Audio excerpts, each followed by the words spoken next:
किस्म किस्म की क्रीम्स का मिक्सचर नहीं बल्कि एक ऐसी होममेड वाइटनिंग क्रीम जिसका इस्तेमाल जिल्द की रंगत को साफ, शफाफ, बेदाग, चमकदार, हसीन और गोरा चिट्टा बनाएगा।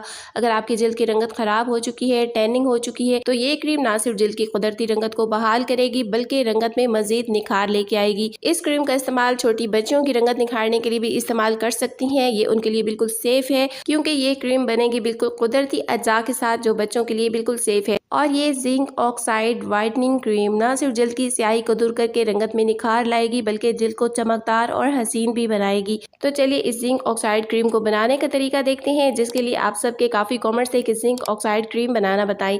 लेकिन हमेशा की तरह एक छोटी सी रिक्वेस्ट है कि वीडियो को लाइक, शेयर और चैनल को सब्सक्राइब करना बिल्कुल नहीं भूलिएगा। बिस्मिल्लाहिर्रहमानिर्रहीम, अस्सलाम वालेकुम।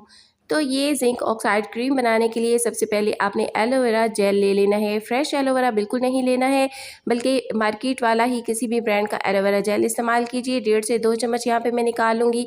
एलोवेरा हमारी स्किन को चमकदार बनाता है, स्किन को टाइट करता है, झुर्रियों को, फाइन लाइन्स को ख़त्म करता है और स्किन को देर तक यंग रखता है क्योंकि ये एंटीऑक्सीडेंट्स और विटामिन ई से भरपूर होता है। तो तकरीबन 2 चम्मच यहाँ पे एलोवेरा जेल निकाल लिया है मैंने। अब इसमें डालेंगे जिंक ऑक्साइड पाउडर, जिसके ऊपर एक मुकम्मल डिटेल वीडियो मैं आपके साथ शेयर कर चुकी हूँ। उसका लिंक मैं आपको डिस्क्रिप्शन में इंशाल्लाह दे दूंगी। और तकरीबन 1 चम्मच भर के इसमें मैंने जिंक ऑक्साइड पाउडर का ले लिया है। ये आपको 50 स्टोर से भी इजीली मिल सकता है। अगर आपको कहीं से नहीं मिलता है तो आप इसे ऑनलाइन भी मंगवा सकती हैं, दराज से भी मिल जाता है। ये सन ब्लॉक का काम करता है। सारे सन ब्लॉक्स जो आपको मार्केट में मिलते हैं उनमें इसका इस्तेमाल किया जाता है।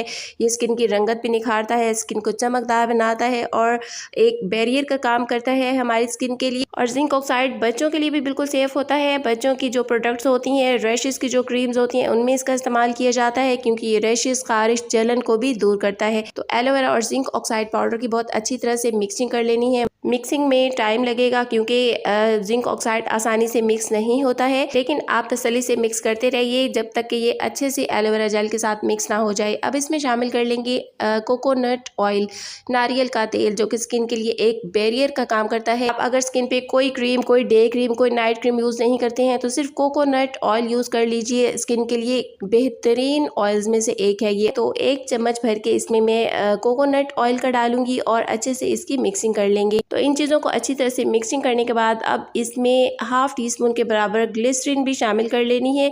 और अगर स्किन ऑयली है तो आप ग्लिसरीन को स्किप भी कर सकते हैं, अदरवाइज़ आप इसको ज़रूर ऐड कीजिए। बच्चों के लिए या ड्राई स्किन के लिए या नॉर्मल स्किन के लिए बना रहे हैं तो इसको ज़रूर ऐड कीजिए। और अब सारी चीज़ों की मिक्सिंग के बाद इसकी कंसिस्टेंसी थोड़ी सी पतली हो गई है तो अब इसमें थोड़ा सा जिंक ऑक्साइड पाउडर मज़ीद मैंने ऐड कर दिया है। अच्छा, जब आप जिंक ऑक्साइड को मिक्स करेंगे तो ये दाने दाने ही लगेगा जैसे फटा हुआ दूध होता है।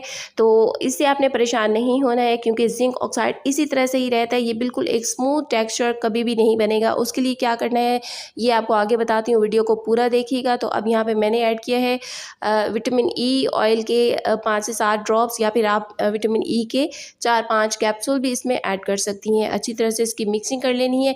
अब ये क्योंकि एक स्मूथ पेस्ट नहीं बना है और कभी ये बनेगा भी नहीं, जिंक ऑक्साइड के साथ ये कभी भी स्मूथ पेस्ट नहीं बनता है। तो जितना आप मिक्स करते जाएंगे ये उतना ऐसे होता जाएगा जैसे फटा हुआ दूध होता है।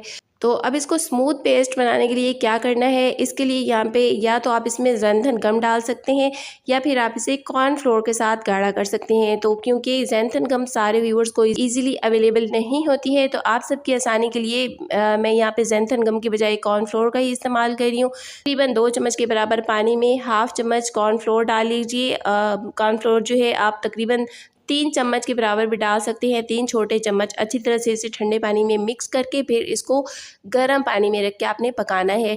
और जब ये पेस्ट बन जाए, गाढ़ा हो जाए, तब तक इसको पकाना है। तो यहाँ पे जी कॉर्नफ्लोर अच्छे से गाढ़ा होना शुरू हो गया है। बिल्कुल इस तरह से जब ये बन जाए फिर इस पेस्ट को आपने थोड़ा सा ठंडा करने के बाद इस मिक्सचर में शामिल कर देना। तो यहाँ पे कॉर्नफ्लोर ठंडा हो चुका है। अब इसे जिंक ऑक्साइड की मिक्सचर में शामिल कर लेते हैं और अच्छी तरह से दोबारा से मिक्स कर लेंगे। कॉर्नफ्लोर डालने के बाद ये काफ़ी हद तक एक स्मूथ पेस्ट बन जाएगा। मुकम्मल स्मूथ पेस्ट ये फिर भी नहीं बनेगा जिस तरह के किसी भी क्रीम का टेक्सचर होता है, लेकिन बहुत हद तक ये एक बेहतरीन आपकी क्रीम तैयार हो जाएगी।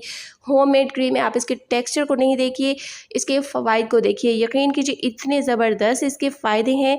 अगर आप दिन में इसका इस्तेमाल करती हैं तो ऐसा लगेगा कि आपने अपने चेहरे पे एक हल्का सा बेस लगाया है। तो बस इसे किसी भी क्रीम के खाली जार में निकाल के स्टोर कर लेना है, फ्रिज में ही रखना है आपने इसको, क्योंकि गर्मियाँ हैं तो फ्रिज से बाहर ये ख़राब हो सकती है। इसे आप दिन में भी लगा सकती हैं, रात में भी लगा सकती हैं। बहुत ही ज़बरदस्त आपको इसके इंस्टेंट रिजल्ट्स मिलेंगे। यकीन कीजिए जब आप इसको लगाएंगे आप खुद हैरान हो जाएंगी कि इतनी बेहतरीन क्रीम।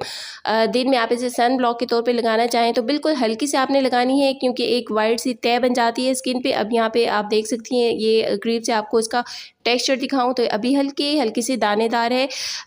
तो यहाँ मैं ज़्यादा लगा रही हूँ तो आप देखें ये स्किन के ऊपर बिल्कुल एक वाइट सी तह बनने लग गई है। तो रात में आप इस तरह से लगा सकती हैं, लेकिन दिन में लगाएं तो बिल्कुल 1-2 कतरे के बराबर लगाएं। ये सन ब्लॉक का भी काम करेगी और स्किन को एक हल्का सा वाइट टच भी देगी। स्किन पे एक फेयरनेस, एक खूबसूरत सी चमक भी नज़र आएगी। तो आप इसे दिन में अपने मेकअप के तौर पे भी यूज़ कर सकती हैं हल्का सा लगा के।